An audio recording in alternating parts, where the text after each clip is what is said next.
Let's be real. If you're an ambitious founder, you know exactly what you should be working on. The real problem, the actual struggle, is finding the time and focus to do it, right?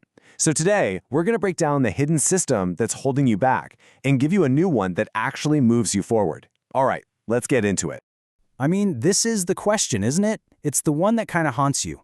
You have the strategy, you've got the vision, but that one critical project, it just keeps getting pushed to tomorrow. It's just sitting there on your to-do list, gathering a little bit of dust and a whole lot of guilt. And here's the big idea we're going to unpack. What if this isn't your fault? Seriously, what if it has nothing to do with a lack of willpower and everything to do with a fundamental flaw in the way you're set up to work? So first, let's put a name to this invisible enemy, this force that's just draining all your momentum. We're going to call it the marathon tax. So what is the marathon tax? Well, it's the price you pay every time you tell yourself, I'll get to that when I have a free afternoon. It's this belief that meaningful work can only happen in these huge, perfect, uninterrupted sessions. It's basically a major bottleneck in your operations that you've mistaken for a productivity hack. And trust me, the costs of paying this tax are incredibly steep. When you're always waiting for that perfect time, your momentum just dies. The task starts to feel bigger and heavier every single day, making it even harder to start.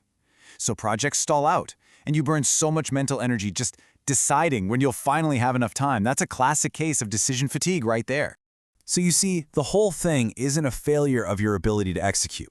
It's a failure of expectation. We've been taught to worship this idea of the deep work marathon. But the truth is, for most founders today, that model is fundamentally broken. This is the classic before picture, isn't it? Does this sound familiar? It's the perfectionism trap. You're holding out for these ideal conditions to do your work, and in the process, you're making sure that no progress happens at all. But then, the script gets flipped. Instead of waiting, this person just started committing to these super short work sessions. And the result? It wasn't just a little bit of progress, it was a complete psychological shift. That constant feeling of being behind was suddenly replaced by a feeling of being totally engaged with the work. And this just nails the key outcome. When you get rid of the insane pressure of having to run a marathon, the work itself starts to feel lighter. Progress begins to happen quietly, consistently, and without all the drama of trying to force this massive effort.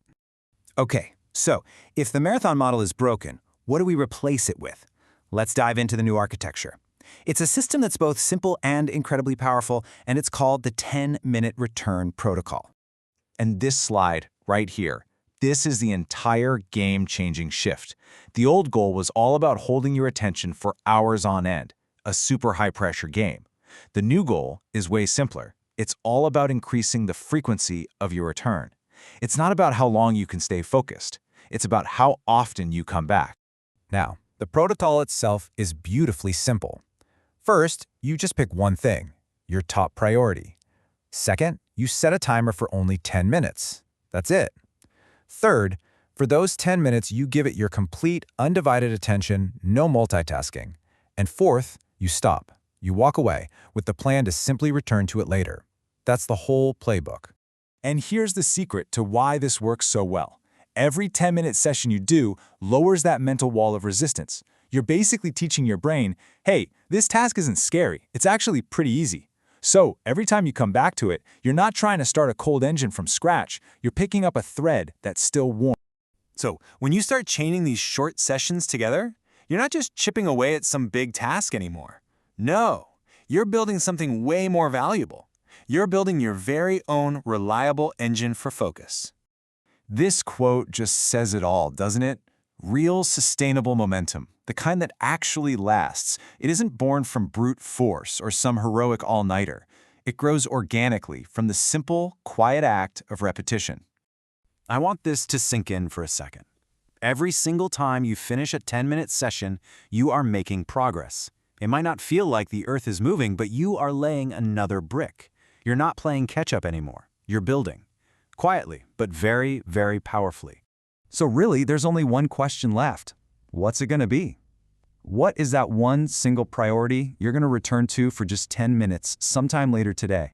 So if this idea of shifting from personal discipline to operational architecture really hits home for you, and you want to systematically build this kind of thinking into your daily workflow so it becomes your default mode, then the systems at 365 Freedom are really the logical next step for you on this journey.